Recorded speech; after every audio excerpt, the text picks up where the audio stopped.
میرے محترم دوستو بزرگو، او اللہ کا قرآن پڑھیں، جنت میں جانے کے لیے 4 شرطیں ہیں، 4 شرطیں، 2 کوئی نہیں کہ جس نے کلمہ پڑھا جنت کے اندر چلا جائے گا، یہ تو اس وقت جائے گا جب اپنے کیے کا بھوگت بھگتے گا۔ لا الہ الا اللہ محمد الرسول اللہ صلی اللہ تعالی علیہ وسلم کہنے والا جنت میں جائے گا، اس پر ایمان رکھنے والا جنت میں جائے گا۔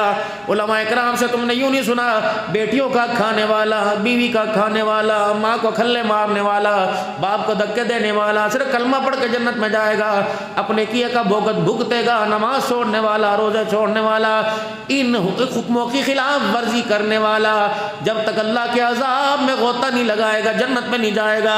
کیا حدیث میں یہ نہیں آیا؟ فرمایا آخری جنتی جنت میں اس وقت جب جائے گا تو اس وقت اس کی حالت ایسی ہوگی جیسے کوئلے کی حالت ہوتی ہے، پھر اللہ اسے دنیا جنت کی نہر میں غوطہ دے کے سجا کے جنت کے اندر بھیجیں گے۔ 4 شرطیں ہیں، 4 شرطیں ایمان کی، ان 4 شرطوں جس کے اندر ہوئی، 4 باتیں ہوئی، وہ جنت میں جائے گا۔ الا الذین آمنوا وعملوا الصالحات وتواصوا بالحق وتواصوا بالصبر، اس کے علاوہ والعصر ان الانسان لفی خسر، سارے کے سارے انسان خسارے میں ہیں۔ الا الذین آمنوا، جو ایمان لایا، ایمان کی پہچان، وعملوا الصالحات، عمل صالح کی پہچان، جو عمل کر رہا ہے اس کا اظہار کردار سے ہونا چاہیے۔ وتواصوا بالحق وتواصوا بالصبر، حق بات کی تلقین کرے، ہر بات پہ وہ صبر کر کے دکھائے، یہ اعمال کی پہچان ہے۔ آپ کا میرا کردار کپڑوں میں، ڈیرے میں، اور ماشاءاللہ 100 مت جائیں، واہ جی واہ، اللہ فرماتے ہیں کوئی حیثیت نہیں، یوم لا ينفع مال ولا بنون الا من اتى اللہ بقلب سلیم۔ مجھے میری کبریائی کی قسم، میرے تیرے جانوروں کے بھاڑے کو نہیں دیکھنا، تیرے دسترخوان کو نہیں دیکھنا، تیرے مکان کو نہیں دیکھنا، اللہ اکبر، ولا یوم لا ينفع مال ولا بنون، میں نے تیرے مال کو نہیں دیکھنا، چور گبرو جوان وہ باڈی بلڈر میں نے انہیں کوئی نہیں دیکھنا۔ اللہ کیا دیکھے گا؟ آنکھ کا نہیں، دماغ نہیں، ماتھا نہیں، گال نہیں، اللہ لبوں کی بیوٹی دیکھے گا نہیں، ہاتھ پیر، اللہ کیا دیکھے گا؟ بنائے تو نے الا من اتى اللہ بقلب سلیم، جو تیرے سینے میں دھک دھک دل کر رہا ہے، میں تو یہ دیکھوں گا اس دل کو کس کے پاس بیچ کے آیا ہے، میری محبتیں بھر کے لے کے آیا ہے، اے دیکھنا میں نے۔ آج آپ کا میرا جھگڑا اللہ سے ہوا پڑا ہے، میرے عزیزوں، وہ سے راضی کرنے کی کوشش کر رہے ہیں، وہ راضی ہو ہی نہیں رہا ہے۔ اللہ معاف فرمائے، بدگمانی ہو، اللہ سب سے راضی ہو۔ یا اللہ بتا کیوں راضی نہیں ہو رہے؟ فرمایا بندے بتا، تو نے میرے سے وعدہ نہیں کیا تھا؟ یہ اللہ کیا تھا، کیا تو نے میرے ہاتھ میں ہاتھ دے کے وعدہ نہیں کیا تھا؟ کیا وعدہ؟ کچھ دیا تھا، کچھ لیا تھا۔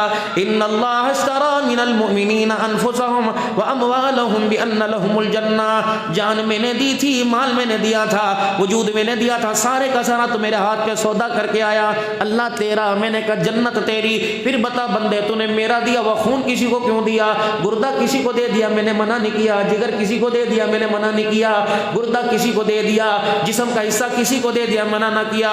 میں دیکھتا رہا، میں کوئی نہیں، چلنا دے، کوئی نہیں، میرا بندہ ہے، میرا بندہ ہے۔ لیکن تیرے میرے بندے، تیرے میرے درمیان جب جھگڑا ہوا تو کس بات پہ ہوا؟ اس 3 فٹ کی 3 انگل کی پیشانی پہ ہوا۔ میں نے کہا سب کچھ دے دینا لیکن یہ پیشانی کسی کو نہ دینا، جب بھی دینا مجھے دینا، میرے آگے ٹیکنا۔ اے میرا بندہ، تو نے کسر ہی نہیں چھوڑی۔ میں نے کہا چل صبح کا بولا شام کو آ جائے گا، تو 2 قدم اور چلا گیا، کبھی کھڑی پر، کبھی پڑی پر، کبھی زندہ پر، کبھی مردہ پر، کبھی اٹھی پر، کبھی بیٹھی پر، کبھی لکڑی پر، کبھی لوہے پر۔ اے میرا بندہ، میں نے تیرے سے کیا مانگا؟ میں چاہتا، قرآن میں کہتا روزانہ ایک بیٹا مجھے دیا کر، میں تجھے بیٹے دیتا رہتا، پھر میں دیکھتا بیٹے پہ چھری کیسے پھیرتا، میں کہتا بیوی مجھے دے دے، بچہ مجھے دے دے۔ اے بندے، جو تو دے سکتا ہی نہیں وہ میں نے تیرے سے مانگی ہی نہیں۔ یہ تو غریب بھی دے سکتا ہے، امیر بھی دے سکتا ہے، جس کے ہاتھ پیر نہیں وہ بھی دے سکتا ہے، جس کے پاس پیسہ نہیں وہ بھی دے سکتا ہے۔ اے میرے بندے، جب تیرا حق تیرا بھائی کھا جائے، عدالت کے دروازے کھٹکھٹاتا ہے، اللہ اکبر، اپنے بھائی کو، بیوی کو، باپ کو بھی عدالت کے اندر لے کے آتا ہے۔ یاد رکھ، ایک دنیا کی عدالت ہے، لے دے کے جان چھڑ جائے گی، ایک میری عدالت ہے، جب تک جواب نہیں دے گا تیری جان کوئی نہیں چھوڑے گی۔ اگر تیرا حق کوئی کھا جائے اسے عدالت میں کھڑا کرے گا، اگر میرا کوئی حق کھائے گا تو میں اپنی عدالت کے اندر اسے کھڑا کروں گا۔ وہ کہتا یار لینا دینا تو اگلی گل ہے، پہلے اس سے پوچھ اس نے میرا حق کسی کو کیوں دیا، پھر میں بھی تجھے سارے انسانوں کے سامنے کھڑا کر کے کہوں گا اس سے پوچھو حق میرا تھا، روٹی تیرا حق تھا میں نے انکار کیا، پانی تیرا حق تھا میں نے کبھی منع کیا، پینا کتنے گلاس تو نے پیے، ترمذی شریف کی حدیث ہے قیامت کے دن اللہ جل شانہ سب سے پہلا سوال کریں گے اے میرے بندے میں نے تجھے ٹھنڈا پانی پینے کے لیے دیا تھا، بتا میرا پانی پی کر کتنا میرا شکر ادا کر کے آیا ہے، پہلا سوال ہوگا یہ۔